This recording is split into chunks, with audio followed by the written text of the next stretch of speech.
Well, you're in two different countries, so much different than your own, and it's just amazing to me how nice and kind everyone was there.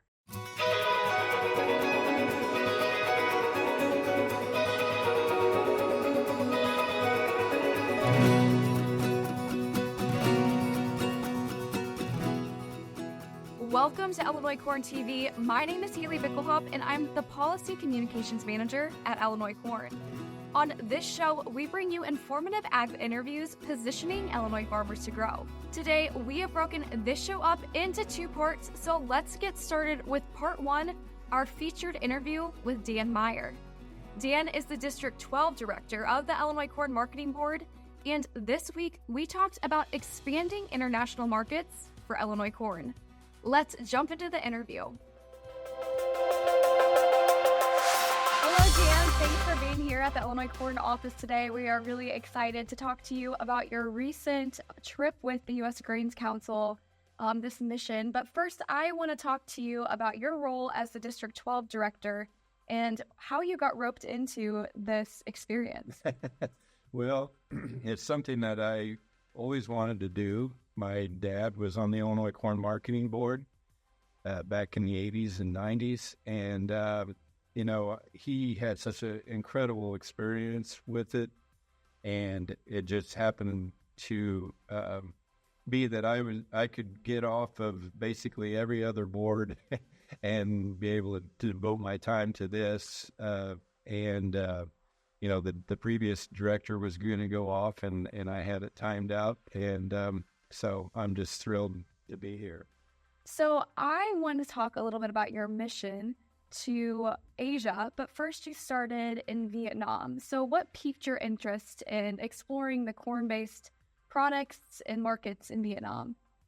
Well, certainly, when I was asked if I would be interested in going, you do some background on the countries that you're going to visit and everything. And when I found out aquaponics was so huge over there, that's something that a grain farmer from East Central Illinois doesn't know anything about. And so I was real excited to see that. And we were able to visit a fish farm and also a fish feed mill, and there for the 2 days that we were there. And it was just incredible.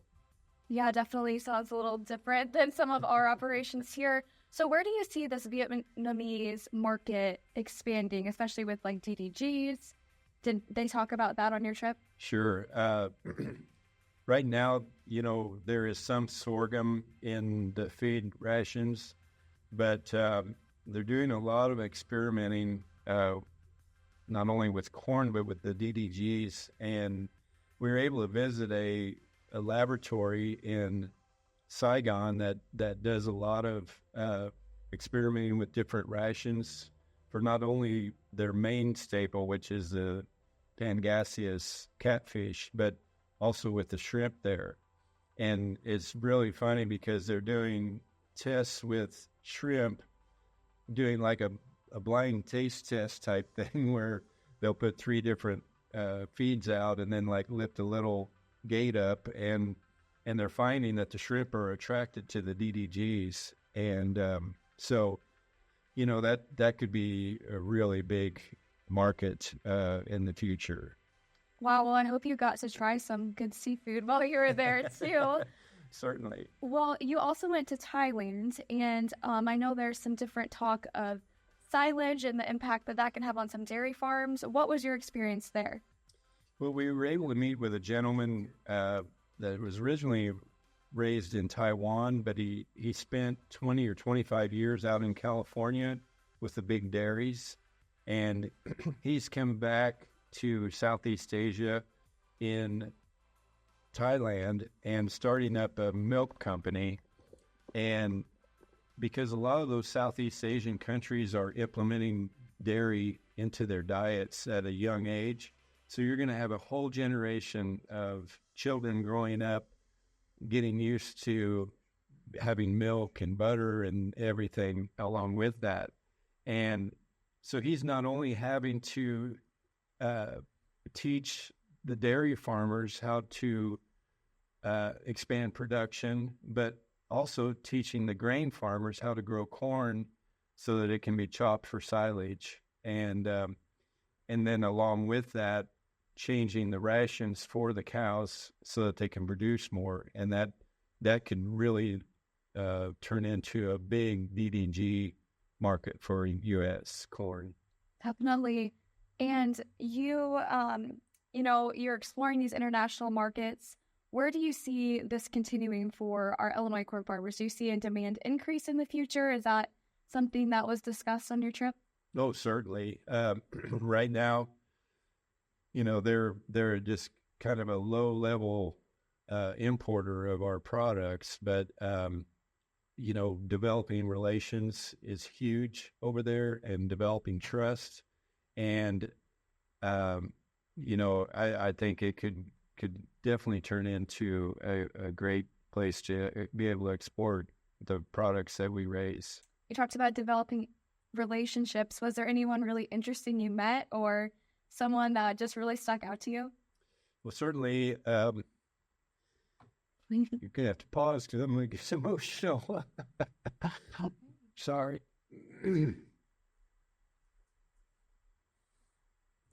I met a farmer from Thailand that is a great farmer, and he works really hard, and what they're trying to also do is build some pride in the farmers that are there, because they're looked at the bottom of the totem pole type of thing, and so it blew them away that some of us are fourth or fifth or sixth generation farmers, and so they're trying to overcome that too. That feeding others and growing crops for fuel and food and fiber is something that's a wonderful thing. And so yeah, there's a lot of special people over there. For sure. Well, I'm sure they were really happy to have you guys there and that support. Was there any other really great experiences that you had while you were there? Well, you're in two different countries, so much different than your own, and it's just amazing to me how nice and kind everyone was there. I know when we were in Saigon, which is a city of 9 million people, our leader from the U.S. Grains Council was telling us on the bus that, if you drop your billfold, it's not uncommon that it may be put on a piece of cardboard or something. They'll make a sign out and said, we found this billfold here, and it'll be there until somebody ends up claiming it, that just blew us away. It's just incredible. But all around, the people are so nice, no matter who it is that you meet. And so that was just wonderful. Well, that's great to hear. Maybe we could take some lessons from them, is what I'm hearing. From an agricultural standpoint, what were some of the biggest differences between Thailand and Vietnam? Well, certainly, we saw some fields in Saigon or outside of Saigon in Vietnam that were for raising rice and such, but didn't really see any grain farms, and because aquaculture is such a big thing there, and but in Thailand, when we got away from Bangkok, we started seeing more fields that either had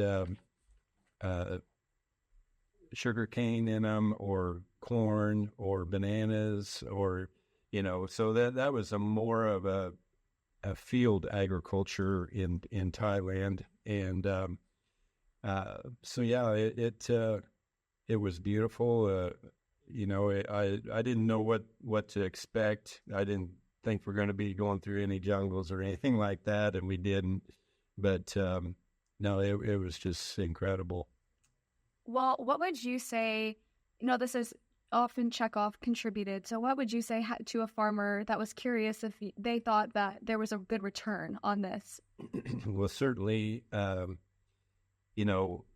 Illinois corn checkoff is 7/8 of 1 penny per bushel, so not even a penny. And what that does, as far as you taking all of those pennies and adding them together, it is a big deal. And this trip, is not a vacation or a joyride of any sort. Our agenda daily was just packed full, and you came home at night and you didn't have any trouble sleeping. And even though your body's 13 hours off because you're just drained. And I expect to be able to say that, that we're over there trying to develop relations and trusts and markets to be able to get rid of our commodities. Well, I think everyone at Illinois Corn and just our farmers in general are thankful that you are over there and representing them. As we close, what are some of the things that you can take from this trade mission and bring back to the Illinois Corn Marketing Board to improve what we're working on? Well, certainly our relationship with U.S. Grains Council, my mind has just been blown in the last couple of years of what they do for us around the world. And they basically can put, shoes in every country around the world, and they're trying to help us get rid of what we're producing. And that is huge to me. That these markets are going to take a while to develop, and relationships are huge, and you just have to stay the course. And these smaller countries are going to be really important, especially if we have difficulties in trading with China and everything. So it's we're in it for the long haul. Sure. Well, Dan, is there anything else you want to add about your trip and your great experience there? I guess, I was encouraged that whenever one of these trips would come about, to be sure and go on it. And, for any of the other board members, I would encourage them, if there's any way they can, to do this, because it's so important. And it's just, got me revved up on trying to help our trade and relationships. So definitely. I wanted to point out too, you had the point that your dad was also a member of the Illinois Corn Marketing Board. Can you share a little bit about how that inspired you to be on the board now? Well, sure. Like I shared earlier, he was on the late 80s through early 90s, and his biggest trip, he was able to go to Belarus and Russia and Ukraine right after the Berlin Wall had come down. And, when he came back and shared that, it was like, wow, what an incredible trip, what he was able to experience, and the farmers and the people that he was able to visit with. He said, if there's ever any conflicts, it's always the governments. It's not the people, and the people all want the same things that we do and everything. So that really resonated with me from him being able to do that. Well, it sounds like he inspired you, and now hopefully you're going to continue inspiring the next generation of people on the marketing board. So we're really glad to have you serving there, and we're able to take this mission.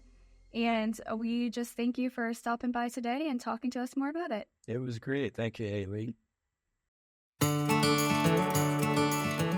Now let's move on to part 2, not to be corny, but if Illinois corn had a dating profile, it would say, I love long walks on the combine and prefer a long distance relationship. I travel out of state 50% of the time. Thanks for listening to another episode of Illinois Corn TV, where we deliver insightful ag interviews positioning farmers to grow. Stay tuned for more content every week. and be sure to subscribe on YouTube and wherever you get your podcasts. We'll see you next week.